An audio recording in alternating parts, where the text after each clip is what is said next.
J'espère que vos partages pendant un petit quart d'heure ont été fructueux. Non? Oui? Ou ils interrogent trop?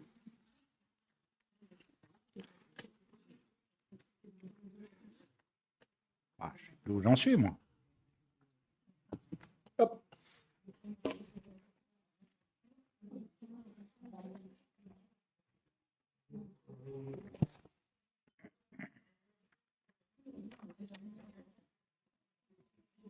Alors, ah oui, on m'a demandé de...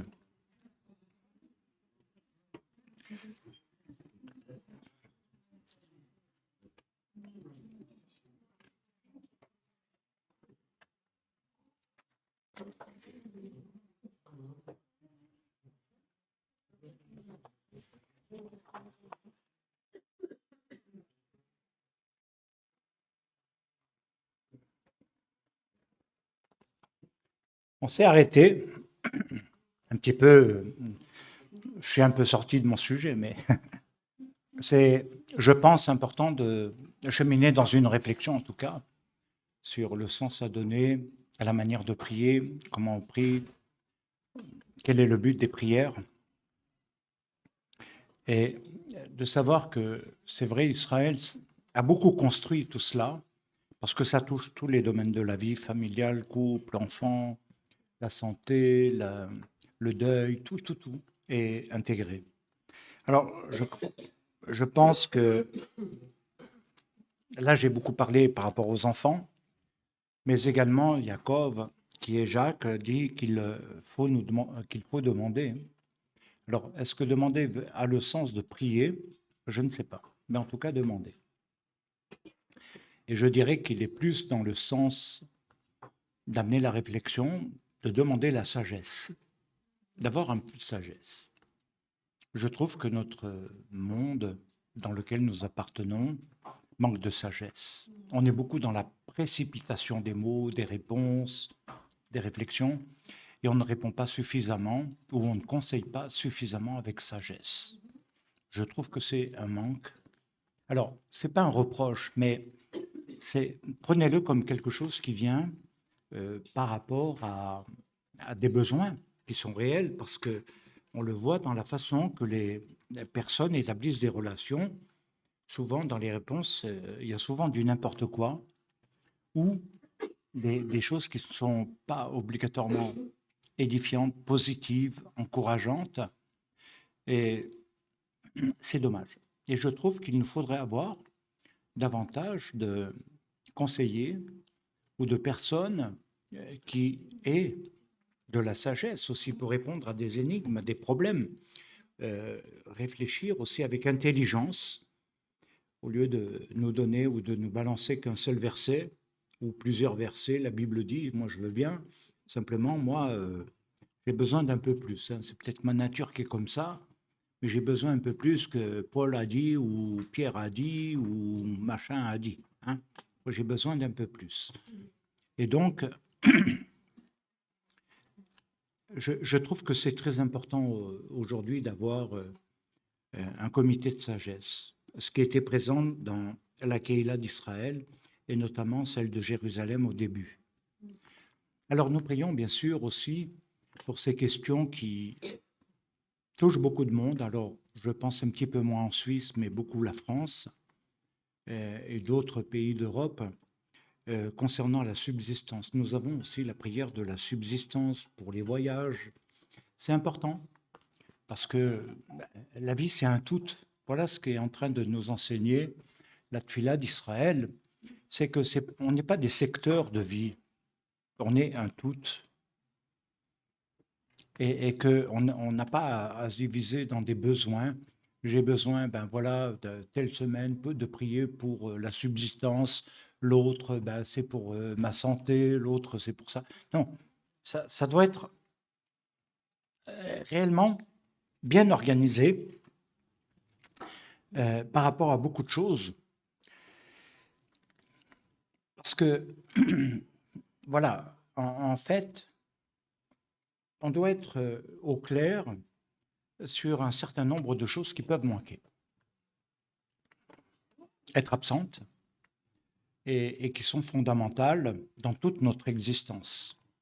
Alors bien sûr, on se construit. En même temps, la réponse d'Israël par rapport à l'exaucement de prière, elle est simple. Par rapport à... Alors, je ne sais pas si on peut dire une façon de prier ou de s'exprimer, je ne sais pas si ça correspondrait. Mais en tout cas, Israël prie. Prie tous les jours, matin, midi et soir, au mur, dans les synagogues, en diaspora, prie. Israël prie. Alors, ce qui est regrettable, c'est l'expression « ce sont des aveugles ». Parce qu'ils n'ont pas reconnu Yeshua. Mais est-ce que la manière de vouloir présenter Yeshua a-t-elle été convaincante pour le monde juif? C'est la question à se poser. Est-ce qu'il n'y a pas échec? Même par rapport au monde musulman aujourd'hui. Et c'est une interrogation de cheminement, parce que moi j'ai vécu en tant que juif à quelque chose où on nous renvoie toujours, dès qu'on dit qu'on est juif, même si j'étais intégré, qu'il n'y avait aucun problème, t'es juif. Ah, t'es juif. Qu'est-ce que tu penses des juifs? Qu'est-ce que tu penses des messianiques? Qu'est-ce que... Je dis, mais pourquoi? Il me pose ces questions, quoi. Et voilà, à l'époque, je ne me posais pas 1000 questions de ce côté-là. Je me suis dit, c'est un peu bizarre cette façon de voir, mais ok. Donc, on nous fait toujours sentir qu'on n'est pas normal, qu'on a une différence, que voilà. Et on trouve ça étrange. Israël prie depuis des millénaires. Le premier à avoir prié, c'est Abraham. Il a un modèle d'intercession. Sauver Lot. Alors, je ne vais pas m'étendre sur la manière de prier, mais il faut savoir que comment prier pour un bien-aimé qui pourrait être détruit dans des jugements qui pourraient arriver, que ce soit des cataclysmes. Vous avez entendu parler des incendies qui ont fait des gros ravages et dont certains ont perdu tous leurs biens là-bas en Californie. Et ça continue apparemment, je crois, à l'heure actuelle. Bon, est-ce que je vais pleurer sur la maison à Johnny? Ben non. Ben non.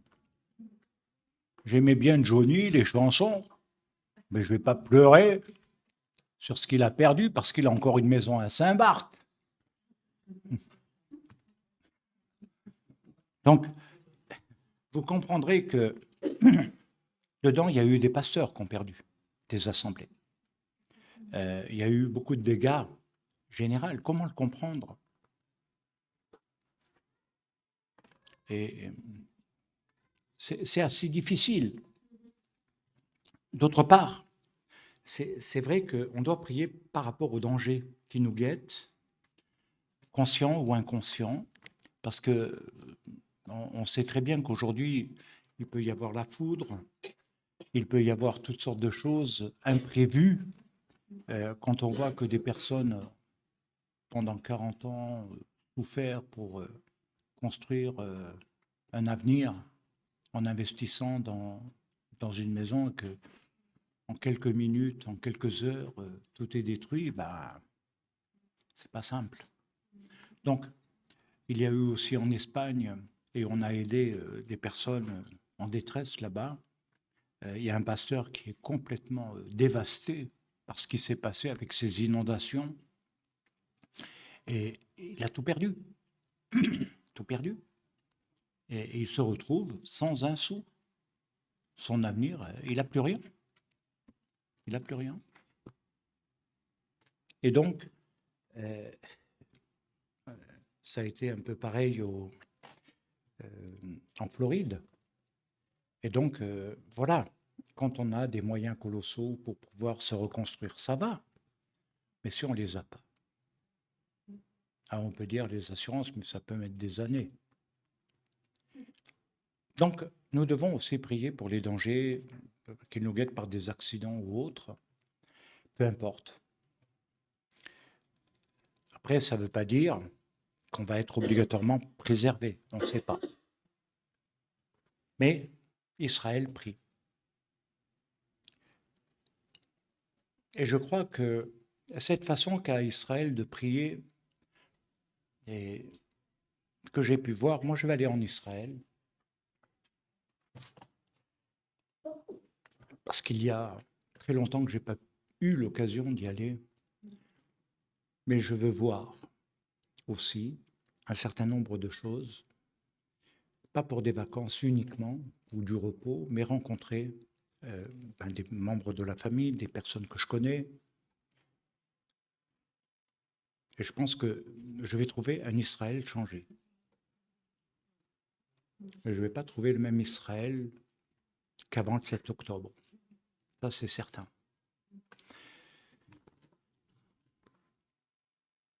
Quand je les ai vus pendant cette guerre, où on a refusé de libérer des otages, parce que c'est la cause de la guerre. Ce n'est pas la haine d'Israël envers les Palestiniens. Ne vous méprenez pas, s'il vous plaît, bien-aimés. Ne vous méprenez pas. C'est qu'ils n'ont pas voulu libérer les otages et qu'ils ont bombardé, que de toute façon, c'est dans la charte palestinienne depuis Arafat, la destruction d'Israël, elle est dedans. Il n'y a pas de paix, il n'y a pas de désir de paix. Il ne faut pas vous fourvoyer. Ce n'est pas parce que je suis juif que je dis ça. J'ai des amis qui sont arabes, avec lesquels on parle, et on est en discussion aussi dans le dialogue, qui sont des imams et autres. Donc, ne vous méprenez pas sur mes intentions, mais comprenez bien quel est le sens de l'agression qui a eu lieu le 7 octobre, et après, malheureusement, où ils n'ont pas voulu, pendant plus d'un an quand même, libérer les otages. Là, c'est au compte-gouttes. Au compte-gouttes. Combien de dégâts il aura fallu pour préserver la vie. Alors, qu'est-ce que j'ai vu aussi parallèlement? On aurait pu voir, et on a des amis en Israël qui étaient dans le nord, dans la Galilée, ils ont dû fuir, où des bombes sont tombées sur leur voiture, à quelques mètres de leur maison, d'eux-mêmes, parfois, et qui n'ont rien à voir avec la guerre, qui n'ont rien à voir avec le conflit. Je les ai vus prier,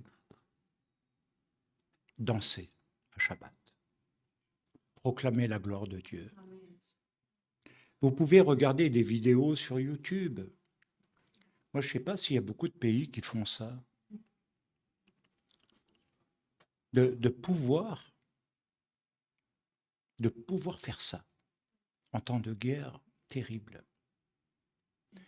D'exprimer, même dans la rue, ça c'est la qualité d'Israël, de pouvoir danser à n'importe quel endroit, de pouvoir chanter, de célébrer l'Éternel, de voir des militaires. Moi, ça m'a bouleversé, je dois dire, interpellé. On se plaint de nos petits bobos de tous les jours, et eux, ils ont perdu des proches. Et il y a eu plein de choses. Alors, c'est des deux côtés, parce que j'ai aussi des connaissances du côté palestinien. Et donc, on voit bien qu'ils expriment leur confiance en Dieu. Ils expriment leur confiance en Dieu, parce qu'ils y voient l'avenir, parce qu'ils voient ce futur et ce but. Autrement, quel est l'intérêt pour les Juifs de défendre une terre toujours attaquée, toujours dans l'insécurité? Ça n'aurait pas de sens. Mais Dieu l'a donné, cette terre. Et vous comprenez qu'il prie pas simplement pour un territoire, mais pour la rédemption de l'humanité, la venue du Messie. Je ne sais pas si vous avez réalisé ça. Et c'est ce qui est quand même fondamental. Yeshua ne va pas venir à Rome, ni au Vatican, assis à côté de Papy François, mais, ou d'un autre, peut-être qu'il n'y en aura pas. Mais je crois sincèrement que Yeshua posera ses pieds sur le mont des Oliviers.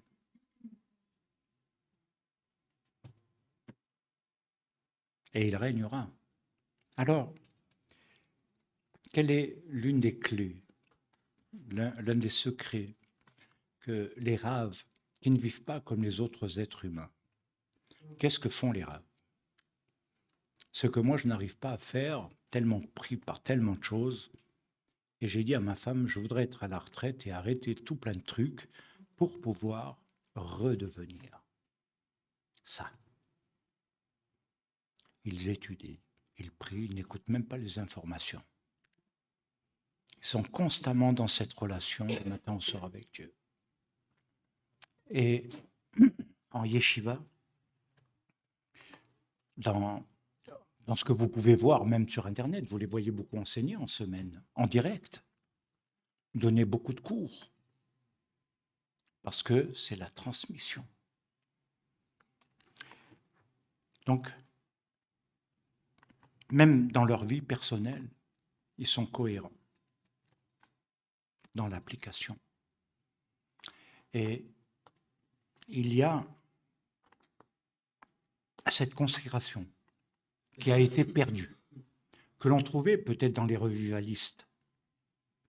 Réellement, dans l'histoire, on trouve dans les revivalistes des choses que j'ai pu lire, étudier, et qui étaient extraordinaires, et qui donnaient envie de les imiter. Et je n'ai pas envie d'imiter certains de ceux qui sont là aujourd'hui. Ils ne me donnent pas envie. Et vous voyez, c'est les modèles de cohérence. On vit dans un monde nous-mêmes partagé, parce qu'on voilà, on a le travail, on a ça, on a la famille, il faut se détendre, il faut se faire masser taille, il faut être zen, après il faut voilà, discuter, ah, il y a un bon film, il aime bien regarder les films, pris 1 heure au lieu d'un film. C'est plus dur, hein. Mais c'est un exemple. Et je sais que, pour l'avoir vécu, la force, la puissance qui se dégage de ça, ne pas vivre comme les païens, ne pas penser comme un goy, ne pas être influencé par l'impur et le mal. Et je crois que c'est transformateur. Alors, on va être d'accord, je ne vais pas engager une discussion, mais c'est extrêmement difficile à l'heure actuelle. Il y a trop de paramètres, trop de mauvaises habitudes qui ont été prises, trop de faux plis, ou de mauvais plis, pardon. Il y a tellement de choses. Après, il faut comprendre les buts. Dans quel but Israël fait ça? C'est qu'ils transmettent aux générations futures. Mon gendre m'a dit, beau papa, il m'appelle comme ça, beau papa. Ça veut dire que je ne suis pas si moche que ça quand même. Il me dit, beau papa, maintenant dans la Kéhéla, tu as 2 générations qui ne savent pas ce qu'est l'Église. Construit. Construit. Et ça m'a posé la question, alors on est dans la confidence, est-ce que je vis vraiment comme un rave devrait vivre? Ma réponse est non. À cause des problèmes de santé, de ci, de ça, beaucoup de choses ont changé. Et aujourd'hui, je dis stop. Alors, c'est une douleur, parce que changer les mauvaises habitudes, c'est pas simple. Mais je crois que si nous voulons construire sur les générations qui viennent et pas sur les générations passées, il y a des choix. Ça dépend à qui on veut transmettre et ce que l'on veut transmettre. Et également le modèle qui l'accompagne. C'est ce qui me paraît important. Moi, je trouve beaucoup de grossièreté dans le langage des gens, une grossièreté des fois anormale, une grande légèreté, beaucoup de la shonara, c'est-à-dire de la médisance, de la méchanceté dans les intentions. Et je dis, mais à un moment donné, ça veut dire quoi ça? Toujours en train de se plaindre, de critiquer, jamais content. Je dis, mais c'est quoi ça? Dieu nous demande d'être satisfait de ce que l'on a. C'est la clé du bonheur. Et je pourrais multiplier. Alors, quelle est la chose qui va appuyer cette réflexion? C'est qu'en fait, la personne, elle doit rester pure, consacrée, éloignée du mal.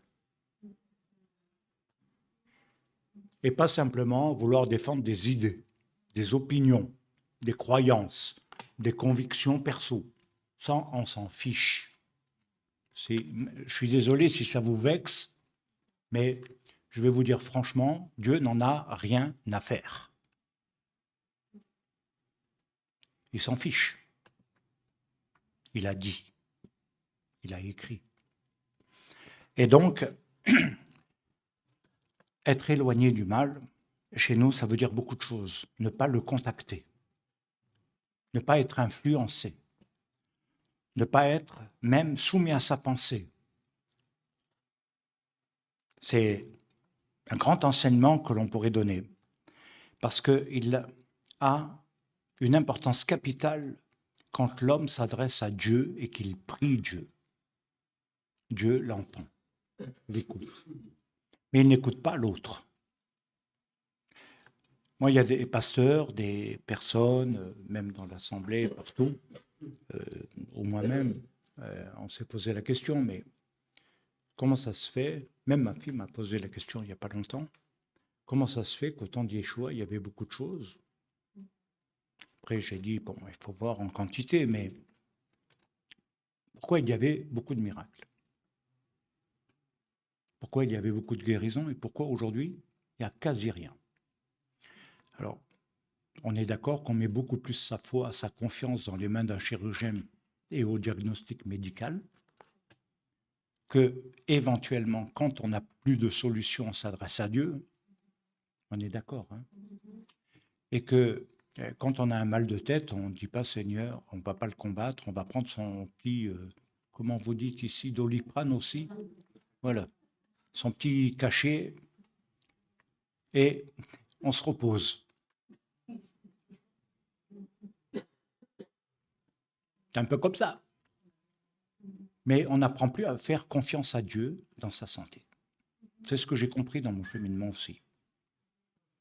Même si j'ai une grande confiance en Dieu, parce que je suis sauvé, franchement, j'aurais dû mourir plusieurs fois là. Et donc, je crois qu'il y a une mauvaise façon de prier parce qu'on croit que Dieu va nous entendre, parce qu'on va dire son nom, quelle que soit la manière dont on vit et le mal que l'on fait. Et on pense que de toute façon, Dieu comprend tout. Non, il ne comprend pas tout. Non, c'est vrai, c'est un faux Dieu, ça. Il ne comprend pas tout. Et derrière, il est dit dans la prière d'Israël que tu m'accordes ta miséricorde, parce qu'on ne mérite rien, ça c'est clair.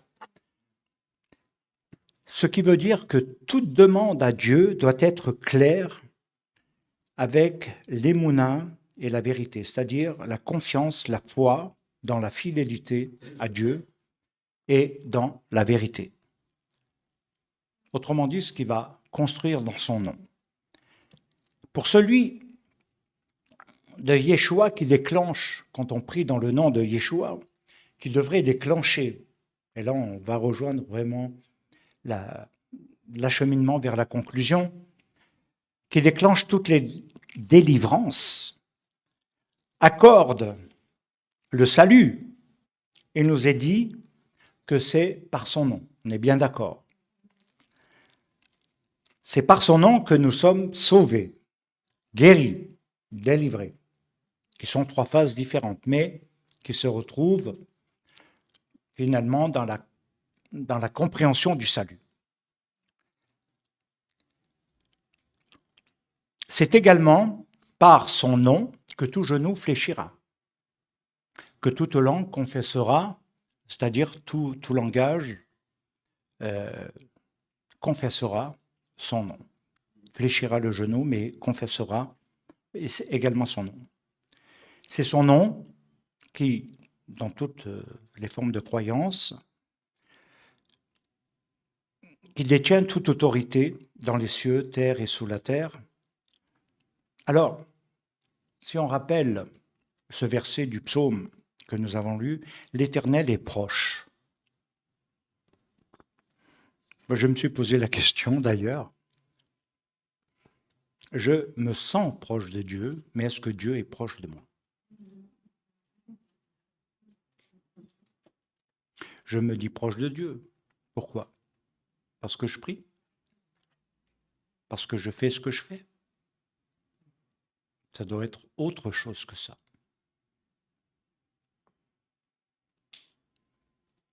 Et c'est vrai que on a besoin de réfléchir à cela. L'Éternel est proche de ceux qui l'invoquent. Invoquer, ce n'est pas prier. Je vous laisse chercher, vous les Talmidim, et l'enseigner dans Beth Shoresh, s'il vous plaît. Et je vous écouterai si vous le faites, afin de faire pampancucus si nécessaire.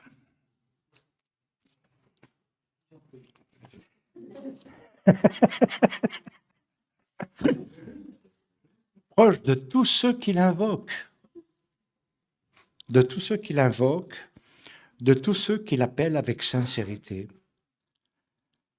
Alors il nous est dit, dans tout l'enseignement des rabbinim qui ont parcouru l'histoire, il y a un fil conducteur de la foi d'Israël.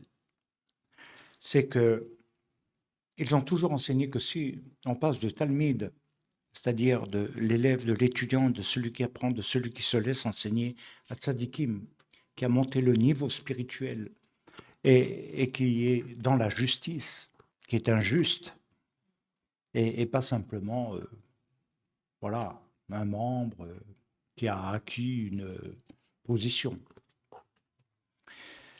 Il nous est dit, et c'est tout à fait cohérent, qu'il accomplit les désirs de ses fidèles quand leurs supplications leur portent secours.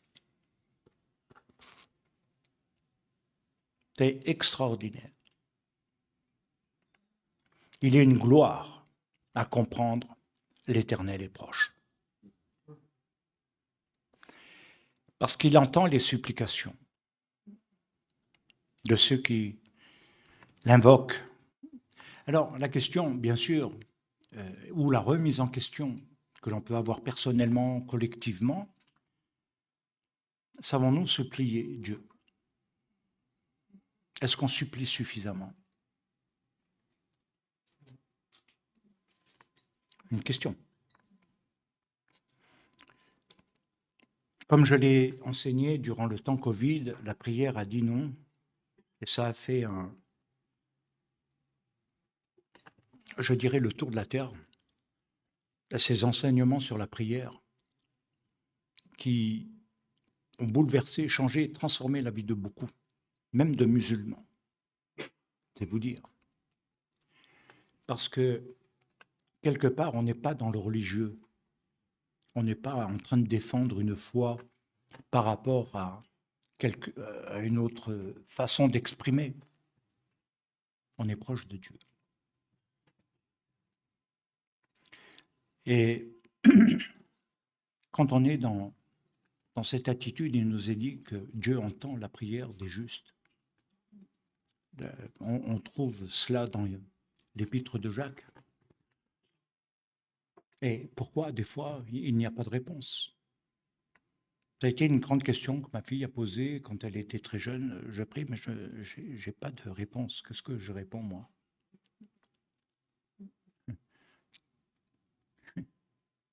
Elle a 13-14 ans, à ce moment-là que je lui réponds, moi.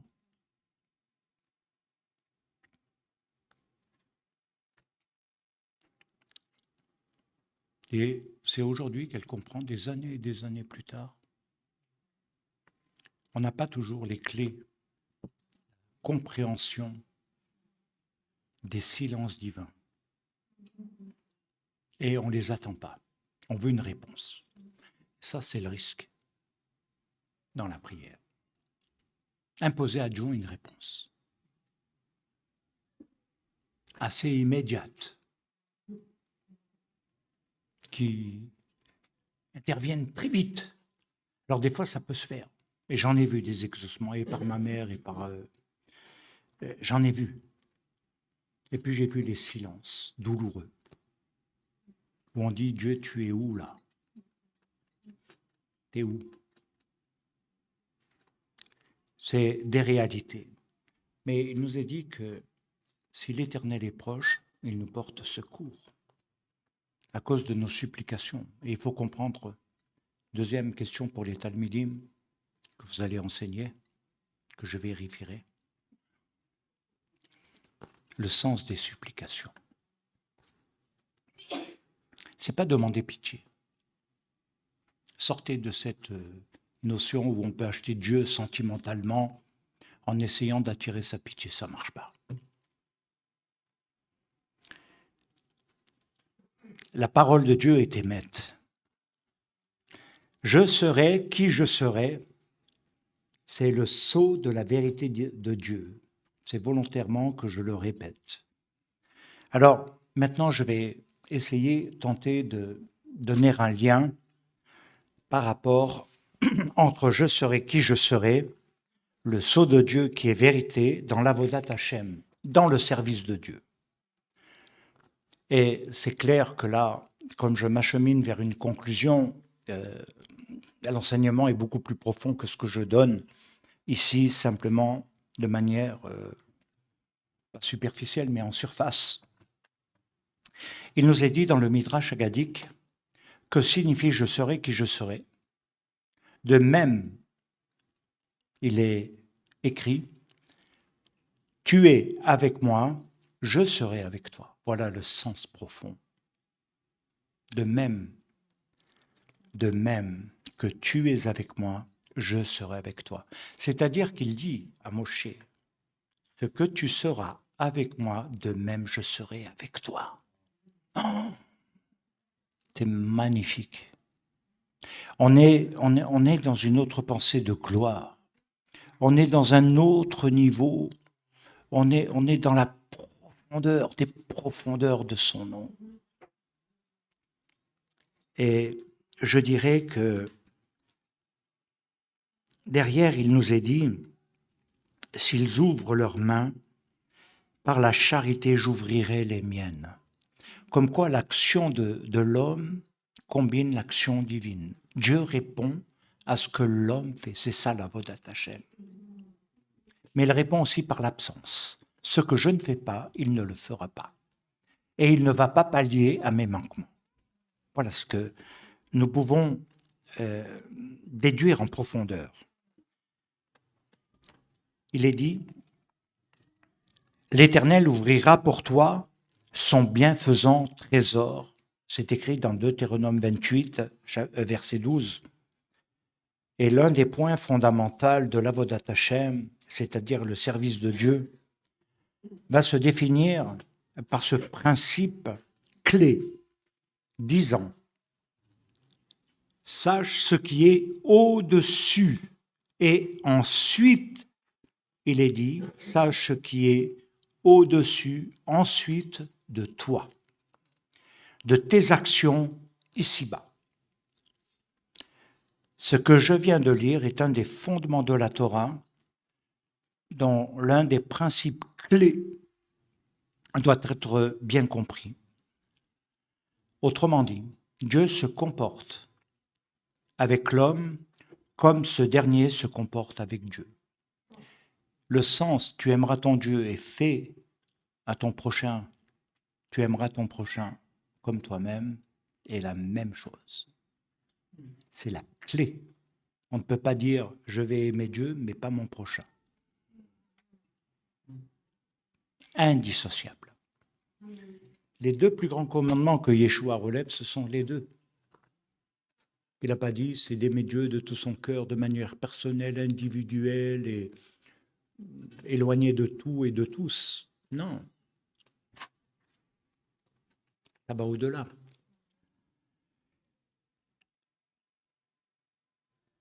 Dieu se comporte avec l'homme comme ce dernier se comporte avec Dieu, ce qui vient confirmer le psaume 121, versets 5 à 7, où il est dit « Dieu est ton ombre ». Et je prendrai que cette expression « Dieu est ton ombre » à ta main droite. Non, à ta droite, ta main droite. Qu'est-ce que ça veut dire? Dieu est ton ombre. Je crois que j'ai à vous expliquer ce que signifie une ombre. On l'a tous vécu. Tout le monde sait ce que c'est une ombre. Mais exprimé dans ce psaume, il est à comprendre de manière différente, dans une compréhension, quand il est dit que Dieu est ton ombre. Dieu est ton ombre. Dieu est ton ombre. Il n'est pas ton face-à-face. Dieu est ton ombre. Il n'y a que la bénédiction des Kohanim où il est dit que Dieu éclaire ta face. Mais quand il éclaire ta face, il crée une ombre. La lumière crée l'ombre. Et elle donne différents angles en fonction de pas mal de paramètres. Dieu est ton ombre, de même que concernant l'ombre, si tu te réjouis avec elle, elle se réjouit avec toi. On va plus loin. Si tu pleures, elle pleure avec toi. Et on dira plus juste dans la pensée juive, elle pleure en face de toi. Dieu est ton ombre, ça veut dire que tu te comportes avec lui et il se comporte avec toi. Il y a un reflet. C'est ton propre reflet qui va déterminer l'ombre de Dieu. Waouh! Et c'est pour ça qu'il y a quelque chose de magnifique. Alors il nous est dit dans le Zohar l'Erlecha, par le réveil d'en bas se trouve le réveil d'en haut. C'est ça l'ombre.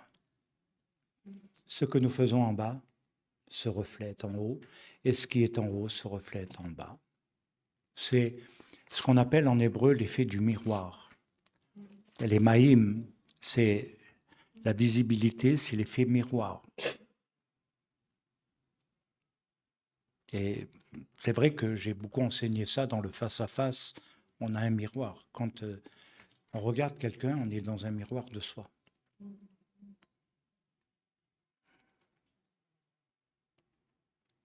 Le monde d'en haut, donc le réveil d'en haut, parce que le monde d'en haut ne s'éveille que s'il y a eu un éveil en bas. Si tu pionces, tu ne vois rien. Mais tu ne crées rien.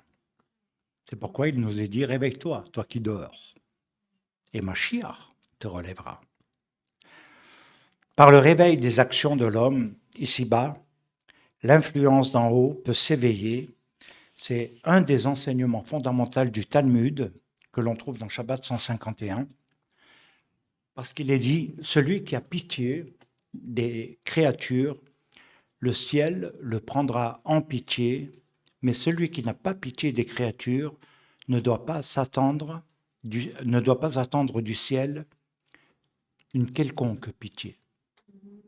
Qu'est-ce que ça vous rappelle, ça? Oui?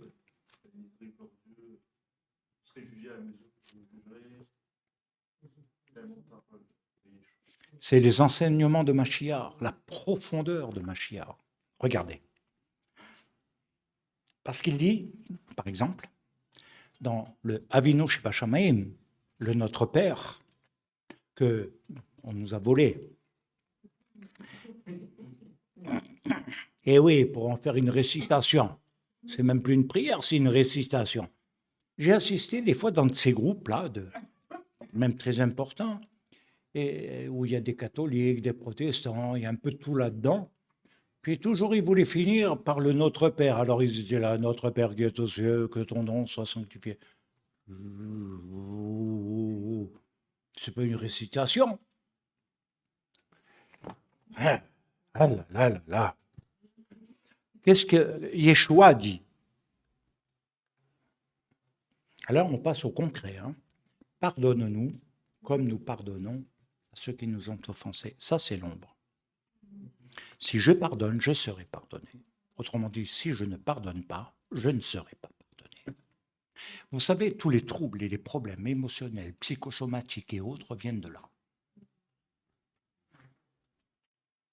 Où est le problème? Si on prend en psychologie, tous les problèmes de l'homme, ce sont toutes les rancœurs accumulées, les ressentiments, les déceptions, les non-pardons, les désirs de vengeance, les rejets. Tout vient de là. Il ne faut pas rêver. C'est pas quand tu fais le bien que ça va créer le mal. C'est une règle. C'est pas le bien qui crée le mal.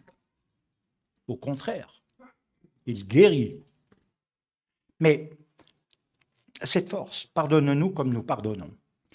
J'ai jamais vu une difficulté aussi grande de mettre en pratique les paroles de Yeshua Mashiach, même si on n'est pas juif, que cet enseignement sur le pardon de l'autre.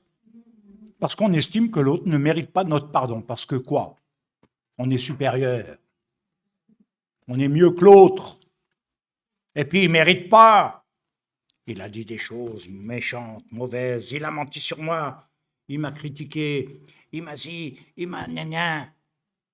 Et ça peut être aussi avec les parents. On ne pardonne pas aux parents ce qu'ils nous ont dit parfois. Regarde, la rancune, la haine, c'est...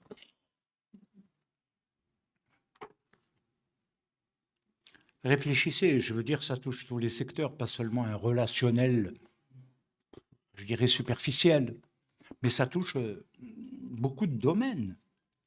Pardonne-nous comme nous pardonnons. C'est-à-dire que c'est long. Si je pardonne, il me pardonne. Car, nous dit Yeshua Mashiach, pour bien comprendre la notion de l'importance de ces paroles. Car on vous jugera. Qui vous jugera? Car on vous jugera du jugement dont vous jugez. Et l'on vous mesurera avec la mesure dont vous mesurez. C'est l'ombre, non? C'est dans Matthieu 7,2. Et il est dit plus précisément dans la version Martin. Vous serez jugés et de telle mesure que vous mesurerez, on vous mesurera réciproquement. C'est encore plus explicite.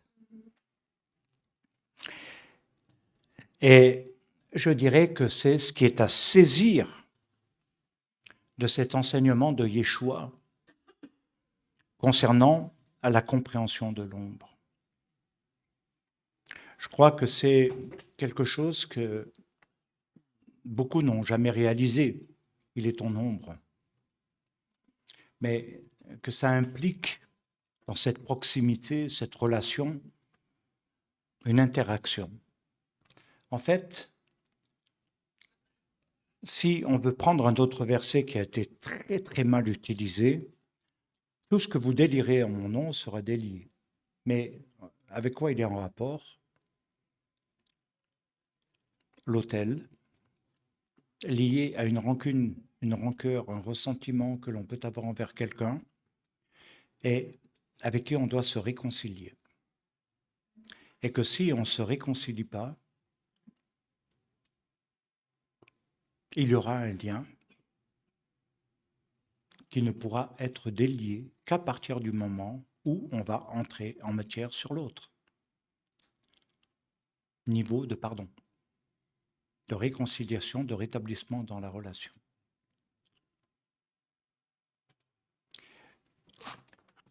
Ça concerne les peuples aussi. Pardon? Ça concerne les peuples aussi. Tout le monde. Ah. France-Allemagne, par exemple, on a vécu ça pendant des années. Moi, je l'ai vécu aussi avec des Africains. Ça a été très profond parce qu'il y a des cœurs meurtris. Et on voit à quel point l'histoire s'incarne dans la vie de ceux qui n'y sont pas nés dedans. Moi, j'ai à Paris des personnes qui vivent cette souffrance, où ça a été dans des moments de prière, justement, quand on a mis en pratique certaines choses, très douloureux, parce qu'ils me parlaient encore de l'esclavage. J'ai dit, mais où tu as vécu, toi, l'esclavage? C'est la douleur des pères. Et ça, c'est une des prières les plus fortes qu'on puisse faire, comprendre comment libérer nos enfants d'aujourd'hui dans cet héritage de douleur des pères qui crient. Alors, Israël, c'est pareil. Mais Israël a su pardonner même à la Shoah. C'est-à-dire dans l'après-Shoah. Il y a une traque des responsables, mais pas la destruction de l'Allemagne.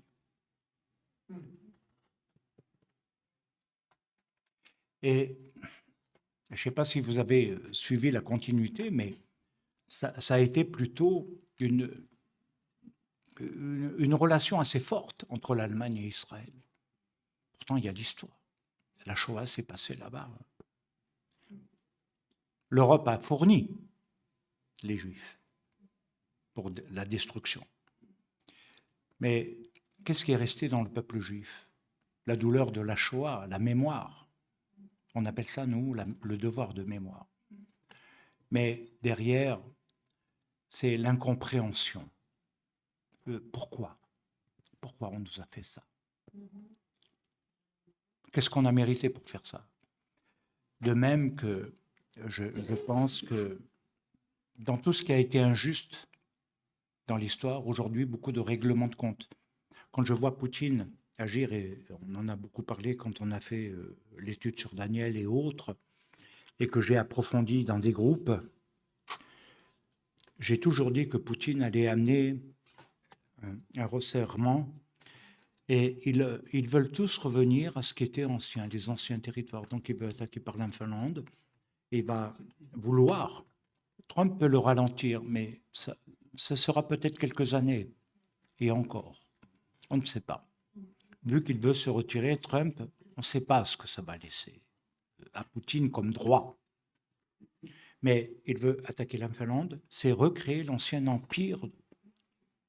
Mais Saddam Hussein a déclenché les guerres en 91 à cause de ça, reconstruire l'empire de Babylone se disant descendant de Nebuchadnezzar.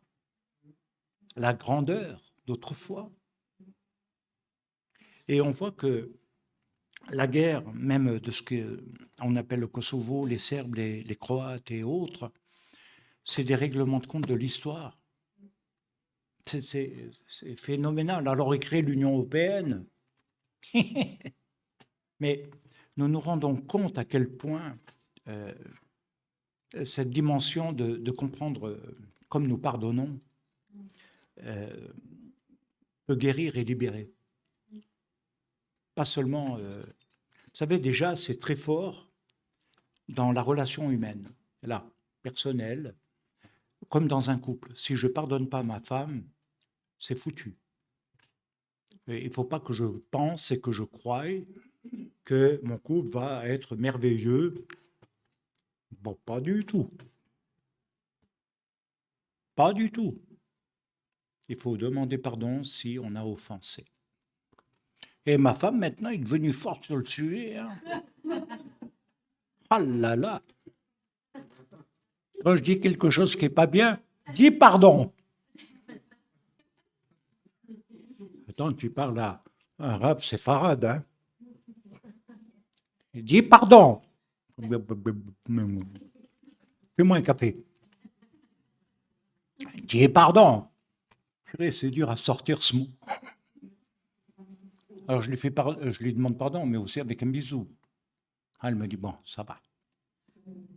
Mais si je ne lui pardonne pas, vous croyez qu'elle me pardonne? C'est l'ombre. C'est l'ombre. Et ça se reflète spirituellement. Donc, des fois, on est léger dans notre compréhension de la pratique des enseignements de Yeshua. Et on croit que des prédicateurs américains, les 10 points clés du pardon, et en 10 points, en 10 clés, ça y est, c'est au top niveau. Les 10 points clés du leader. Paf! Bois du coca, tu seras heureux. C'est assez étrange, mais quelque part, c'est un vrai reflet. Il veut dire que vous réparez et qu'il n'y a plus aucune accusation qui peut vous être faite dans le manquement devant Dieu dans la prière. Car il y en a un qui se tient à l'affût pour accuser et dire « tu ne peux pas l'exaucer. Tu ne peux pas. » Alors bien sûr que, je le dis souvent, quelqu'un qui a été violé, quelqu'un qui a été victime d'inceste, que j'ai dû beaucoup accompagner, encore récemment, où j'ai même dû défendre en tribunal. Oui, j'ai dû témoigner dans des tribunaux par rapport à quelqu'un qui a abusé d'une jeune fille pendant plusieurs années, qui était le meilleur pote de la famille, et cette famille les a beaucoup aidés parce qu'ils étaient dans des détresses financières et tout, ils les ont beaucoup aidés, et lui, il a violé. Et il se disait, comment on va dire, serviteur de Dieu. Et oui, vous savez, il y a des drôles de trucs. Hein. Et on m'a demandé, la police m'a convoqué. J'ai dû répondre. Vous savez, c'est dans ces cas-là, pour une famille, c'est dur de pardonner. Ça peut être un cheminement à long terme. Peut-être qu'il n'y a pas vraiment de pardon qui puisse s'établir, parce qu'il n'y a pas de vengeance qui peuvent se faire. Au temps de David, quand Tamar a été violée, ils ont pu venger. Mais aujourd'hui, on ne peut pas. Qu'est-ce qui nous reste? La confiance en la justice qui ne fait plus justice? Ou un cheminement de pardon? Mais ça, c'est des cas, des situations particulières. En Israël, avec la guerre, il y en a beaucoup. Il y en a beaucoup qui ont perdu un proche. Des parents qui n'ont plus de parents. Pourquoi? Parce qu'on n'a pas voulu libérer des otages. Pareil côté palestinien. Mais quelque part, c'est une réaction qu'il y a eu. Comment comprendre tout ça? Donc, on ne doit pas chercher, dans certains domaines, à vouloir appliquer des choses inapplicables, mais accompagner. Ça peut prendre du temps. Et je crois que ce qui est important, c'est justement en fonction de la gravité de la faute, parce que c'est là qu'Israël a raison. Il faut mesurer la gravité de la faute. Il y a des paliers. Si tu ne pardonnes pas à quelqu'un à cause de ton amour-propre, alors là, ça ne vaut rien du tout, moi. Là, laisse tomber. Si c'est simplement parce que il n'y a pas eu l'attention ou, je ne sais pas, quelque chose qui a formé ta déception, laisse tomber. Tu n'as même pas de raison d'en vouloir. Même pas. Même pas. Par contre, un père qui abuse de sa fille,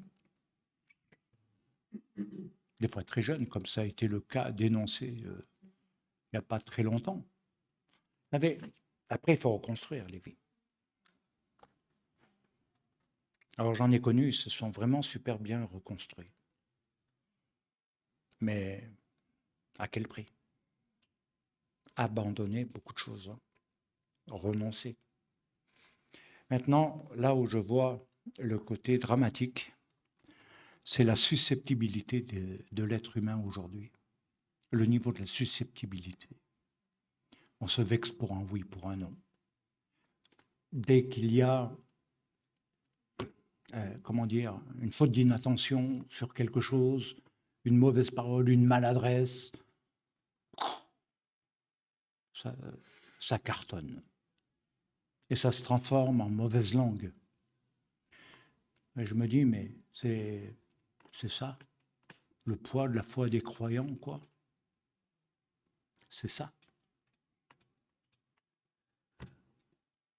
J'ai dû faire des grands cheminements aussi dans ma vie pour pardonner à ceux qui ont tué mon père, non? Et dans beaucoup d'autres domaines, quand on m'a dit ça, le juif. Pourquoi on me disait ça?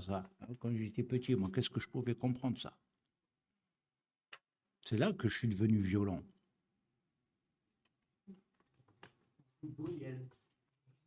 Pour montrer que ça affecte tous les niveaux de société, déjà dans mon travail, on se concentre un maximum.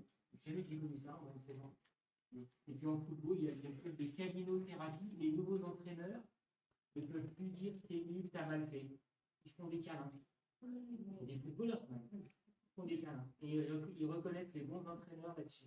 La cabinothérapie, c'est la folie. Je suis entièrement d'accord. De toute façon, c'est même écrit là sur le stade non pas de France, de Genève, respect, harmonie, etc. Je veux dire, voilà, le sens de l'ecclésia, le sens de la relation dans une communauté va passer par quelque chose qui va faire mal aussi. Parce que déterrer des choses et renoncer à des choses, il ne faut pas qu'on vienne me dire que c'est une prière, une imposition des mains, tomber par terre qui le règle. Non, franchement, je l'ai vécu, je l'ai vu, ça ne règle rien du tout. Ils reviennent à la prochaine imposition des mains. Donc, non, il ne faut pas qu'on me fasse croire un certain nombre de choses. Par contre, lorsqu'on travaille le cœur, ben, c'est un peu le travail aussi de la psychologie, de déterrer les choses pour qu'elles soient verbalisées, dites. Parce que c'est comme avouer. Et quand on en parle, quand on le dit, quand ça sort, déjà, c'est quelque chose qui peut ouvrir le chemin de la guérison, de la délivrance. Et ça, c'est fondamental et important. Celui qui se tait, qui s'emmure, qui s'enferme, qui cache, qui garde, et finalement ne fait pas ce cheminement, sa souffrance augmente. Sa douleur augmente, mais ses dysfonctionnements augmentent. Il ne faut pas rêver. C'est une interaction. Et c'est pourquoi c'est très important de comprendre, vous, l'état de Midim.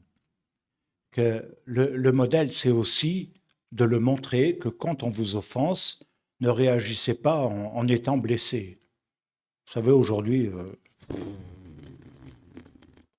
j'en entends des vertes et des pas mûres depuis des millénaires.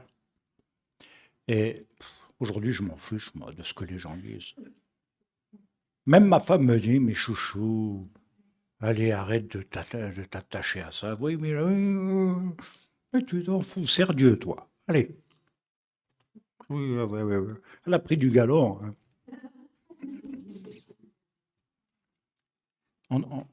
Et ce qui ressort, c'est le modèle, la trace que l'on va laisser dans le cœur quand on partira.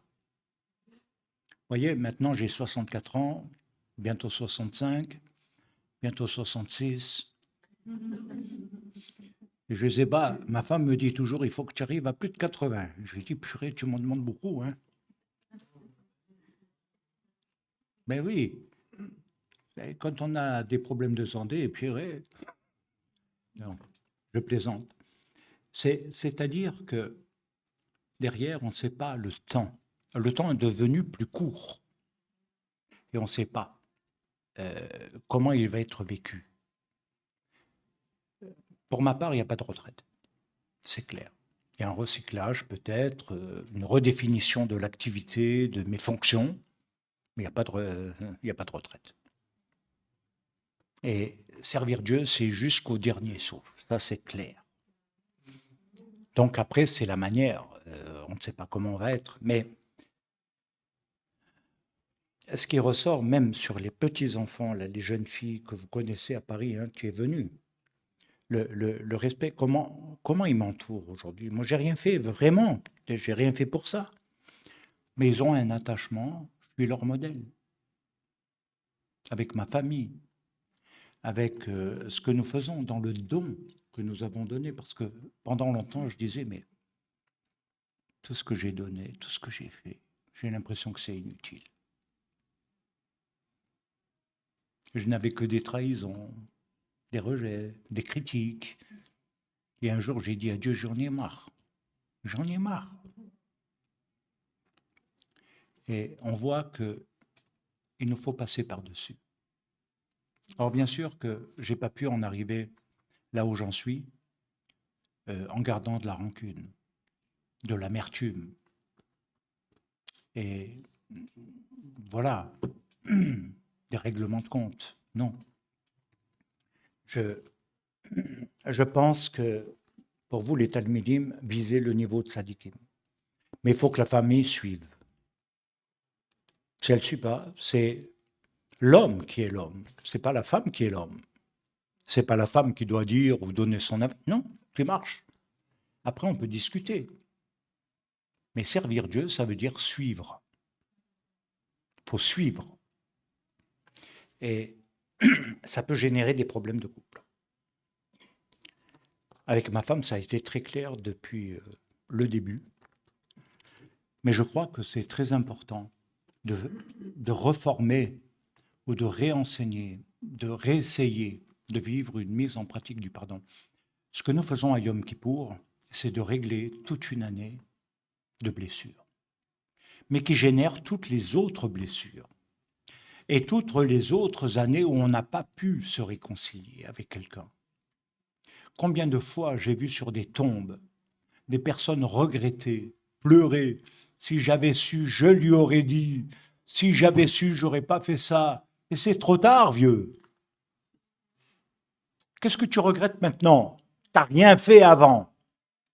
Si j'avais su, ben oui, moi-même, ça m'est arrivé. C'est quelqu'un est décédé trop vite, alors que j'avais l'intention, la semaine même, d'aller le voir pour régler un truc. Et il meurt entre deux. On est là. On ne sait pas ce qui peut arriver. Il ne faut pas attendre. Il faut le faire.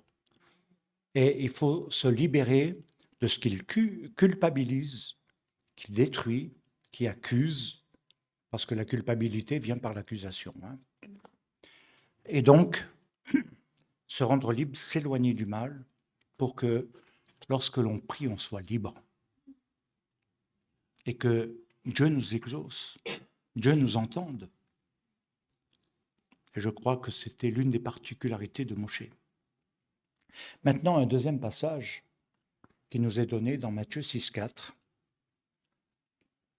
que je pense vous connaissez par cœur, on va bientôt conclure, et qui dit, si vous pardonnez, il dit bien si vous pardonnez, il ne dit pas si je vous pardonne d'abord et que vous pardonnez ensuite. Comprenez bien le sens de la tournure, de la façon dont Yeshua s'exprime. Si vous pardonnez aux hommes leurs offenses, votre Père Céleste, vous avez vu? Non pas je vous pardonne, moi, Yeshua, en tant que Messie, sauveur, guérisseur, ce que vous voulez. C'est pas moi qui vous pardonne. Il dit, c'est votre Père Céleste. Votre Père Céleste vous pardonnera. C'est utilisé au futur. Le pardon, c'est pas le présent, c'est le futur. il s'inscrit, il s'écrit, il se mémorise dans le ciel de manière indélébile. La faute s'efface, mais si on ne le fait pas, elle reste. Luc 6, 38. Donnez, et il vous sera donné, on versera dans votre sein une bonne mesure serrée, secouée et qui déborde, car on vous mesurera avec la mesure dont vous vous serez servi. Ça veut dire tout simplement que la manière dont tu juges quelqu'un, dont tu évalues quelqu'un, dont tu parles de quelqu'un, la manière dont tu te comportes avec quelqu'un sera utilisée de la même manière pour toi dans ta vie. C'est pas, oh, je suis un propre juste et Dieu m'aime plus que lui, ou qu'elle. Non, non, non. La même chose, l'ombre est là. D'une manière différente, exprimée par le proverbe 22:9, l'homme, et écoutez bien, l'homme dont le regard est bienveillant sera béni. Dont le regard est bienveillant sera béni parce que de son sein, il donnera aux pauvres. Dans le psaume 18, versets 25-26, regardez, avec celui qui est bon, tu te montres bon. Avec l'homme droit, tu agis selon sa droiture. Il nous est dit dans la Mishnah Avot, la Mishnah des Pères, 2.1, une chose très importante et fondamentale,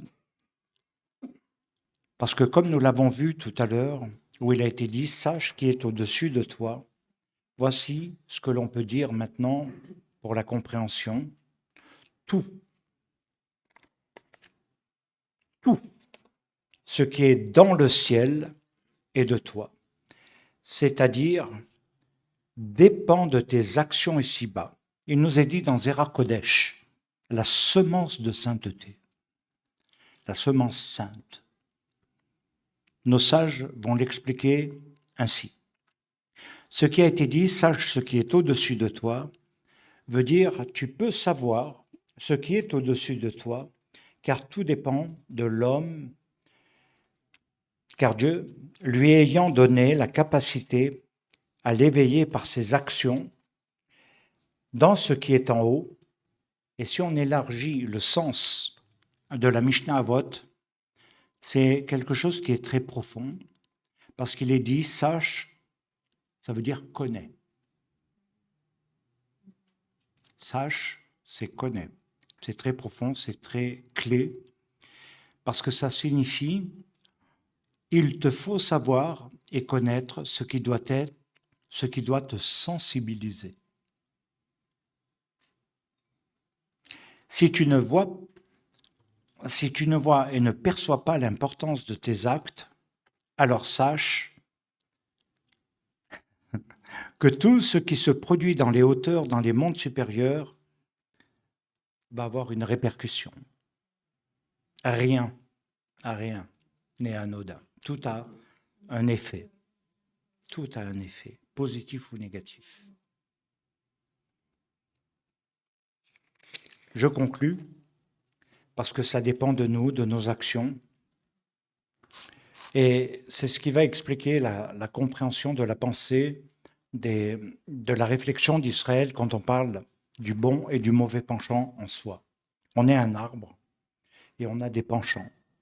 On peut pencher à droite comme à gauche, et ça va déterminer le bien et le mal dans lequel j'agis, et qui m'influence, mais qui peut me gouverner, car la méchanceté et le mal peut augmenter. Vous avez remarqué, les enfants, c'est pas tout de suite, des fois, c'est par accumulation, et puis des fois, ça peut être très, très, très violent.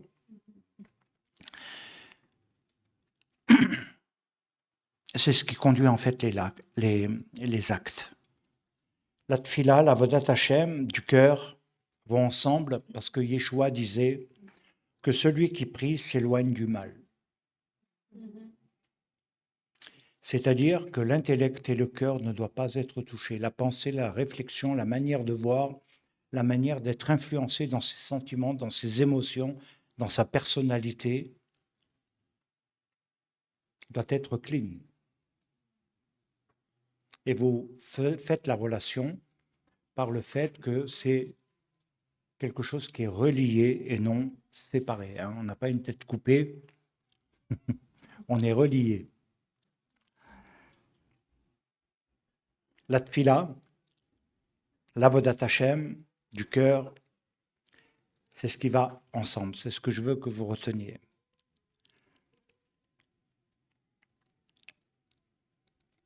Je termine en disant intellect, cœur, action, c'est ce qui va donner le mouvement de l'âme dans ses progressions, ses régressions. Que Dieu vous bénisse. Shabbat Shalom. On a quelques instants peut-être? Oui. J'ai réussi, tu vois, hein, j'aurais pensé finir plus tôt, ben non. Oui, ça je le comprends tout à fait. Alors je ne sais pas si vous avez une intervention ou... Ah oui, la parole est à vous. C'est quoi ça? C'est un micro. C'est un micro? Bonjour micro. Ah, d'accord. C'est incroyable ça. Voilà, donc ce que vous ferez dans quelques secondes sur Terre ici aura une influence dans le ciel. Je sais peut-être que certains, vous avez une conviction sur on ne touche pas à l'argent le jour de Shabbat. J'aimerais bien pouvoir faire autrement, mais pour l'instant... Là, c'est bon, il fait nuit. J'ai pas le choix. C'est bon, pardon. Oh là là, j'ai rien compris, hein, vraiment un débutant. Hein. Voilà, donc c'est pour soutenir l'œuvre du Rav, et puis aussi nous permettre de continuer de louer cette salle et de se réunir. La prochaine réunion aura lieu le 1er mars, c'est cela? 1er mars. Voilà.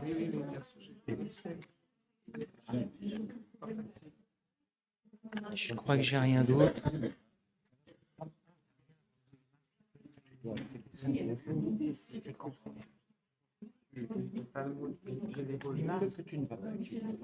Okay. Autre chose.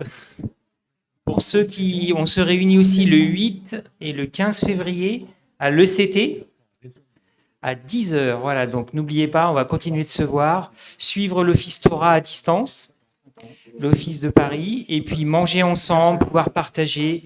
Et ce sont vraiment des moments formidables où on vit la Keïla et on peut vraiment et mieux se connaître. Voilà, donc 8 février, 15 février à 10h. Si vous ne connaissez pas l'adresse, vous pouvez venir nous voir et nous demander. Facile d'accès en bus numéro 3.